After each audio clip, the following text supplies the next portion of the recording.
We're drunk on the growth. It's awesome. We have to govern a nation, and we have to bring people along. And we have that responsibility in a very turbulent and chaotic world right now. We'll get back to the absurdity of Canadian federal politics in a moment. Just a friendly reminder to smash the like, hit subscribe. Please leave a comment below if you have something to share. Let's get back to the nutty video. Minister, let me start off with you. Yes. I know we're going to have a good and intense debate. It's very nice to see you. Minister, how's decoupling protectionism and geopolitical risk reshaping global growth and reshaping your industrial policy? Well, you know, this is the big question that many countries are asking themselves. You just heard the Prime Minister in his speech. And I think a year ago, the fact that we reacted very, very strongly to what the U.S. was doing to us it was a wake-up call in Canada. And we've been dealing with this trade war. It's been tough, but Canadians are tough and extremely resilient, and I must say resourceful. So in that sense, there are many things, you know, we've been saying back home, there are lots of things we can't control. We can't control what's going on in Washington, but there are many things we can control. And we can control who we're doing business with. So obviously, you heard the Prime Minister, we have access to 1.5 billion people in terms of market. We have a free trade agreement with Europe. We just came out of China where we were able to stabilize our relationship also and have a new strategic partnership. We also came out of Qatar. We've been to the UAE. We've been everywhere around the world because diversification of our trade has been at the core of what we do. The other thing I must say, Francine, is, you know, what type of business we do. So we're very strong in aerospace. We have the fastest civil jet in the world. We are an auto nation. We have the most productive plants in the Americas. We have a lot of AI. We're a food and energy superpower. So we have a lot of strengths. So our plan back home is protect, create, attract. We will protect workers that are affected by the tariffs. When it comes to creating jobs, and your question regarding growth, there are many places. So we're looking at building the next generation of cars, EVs, and autonomous vehicles. We will have a very strong focus on that. We also have an approach to attract capital through major projects, infrastructure, so ports, mining projects, conventional and renewable energy. And also, we have a new defense industrial strategy coming up. We will invest $81 billion over the next 5 years to build our sector, to build the planes, the drones, the AI, etc. And finally, we're working on attracting talent. Minister, I mean, partly this is really a reaction to, I don't know if you want to call it aggression, but the threats of the Trump administration. Well, I think we had to do it. And in every crisis, there's an opportunity. And so it was time to do it, and we're doing it. But there's definitely a big sense of urgency. I've been in cabinet for 10 years at this point, and I was saying that, you know, during COVID, there was clearly that urgency. We were going fast. We're going at pretty much the same pace on the industrial front. Oh, yeah.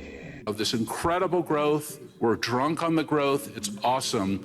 But let's make sure that we use this moment also to remember that we're also about the values as well. Minister, and then Ruth. Yeah, Mark, this is really interesting because I think what a lot of countries, including Canada, have been struggling with is our own sovereignty over social media, over tech in general. So how do you see the relationship between tech and governments? And how can we make sure ultimately that we protect our kids, that we protect the most vulnerable, and at the same time that we protect democracy? At a time where basically a lot of these models, well, AI will go and get its information through different types of sources, and depending on which type of sources, can skew people towards. basically what they think. And adding to that, one of the barriers of growth that actually WEF spoke to 10,000 businesses across the world, and one of the barriers to faster growth was, regulation, either outdated or too big.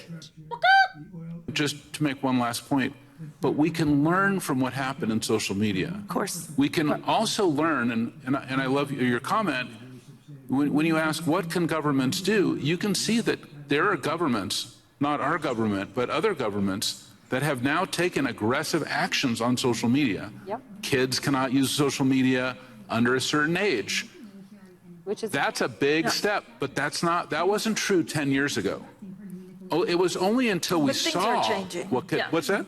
Things are changing. Go ahead. Well, I think, there's been a real conversation about freedom of speech versus, government oversight.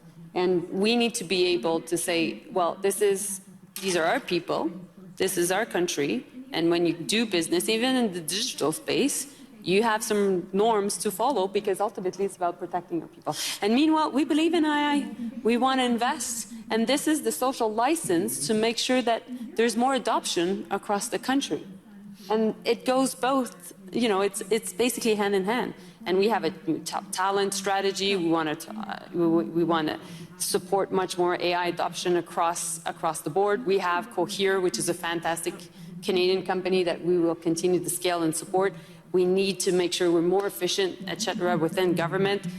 People in turn will like it because it will help services, like Ruth was saying, will help cancer detection. Like I could go on and on and on. But we should not be thinking that it's one or the other. It needs to be both. Just a reminder, gang, smash the like, hit subscribe. We work really hard at this stuff. Let's get back to the video. How do you also retrain? I mean, we need to talk about job losses a little bit. That can also come from a big rollout of AI. How should countries and governments think about retraining the population right now to make sure that no one's left behind? Yes, of course. AI adoption is extremely important. But I think that if my mom was listening to this, because I don't think she's necessarily is right now. She might be. She might be, but she doesn't speak English. So I think it's very vague. It's not concrete. If I can tell her, Mom, when you'll go to the hospital, it will be quicker. You won't have to wait at the emergency.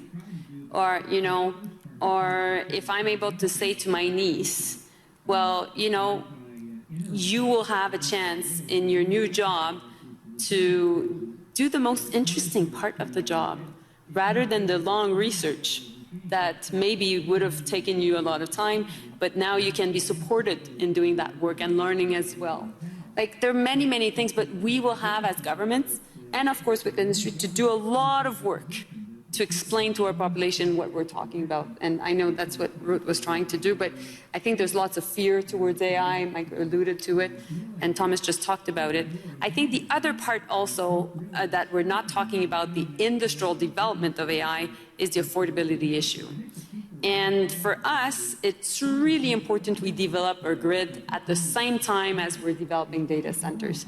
We cannot be developing so many data centers, and yes, indeed, created so much growth, but electricity prices will peak. And then if you're getting a bill at the end of the month that is twice it used to be, you'll have a real reaction of people towards AI and just in general towards governments. And the affordability conversation is one that is happening across democracies and across the world. So I think that's also a conversation that we absolutely need to have, because there's also Thomas was referring to, how can I say, social pact in our democracies. We have one back home about the fact low electricity costs, which basically is part of the social safety net. We need to make sure we keep that too. Who cares? Oh, yeah. Aaron Canadian Looney, thank you very much for watching this video. We'll catch you in one of the next ones. Ciao for now. We're out.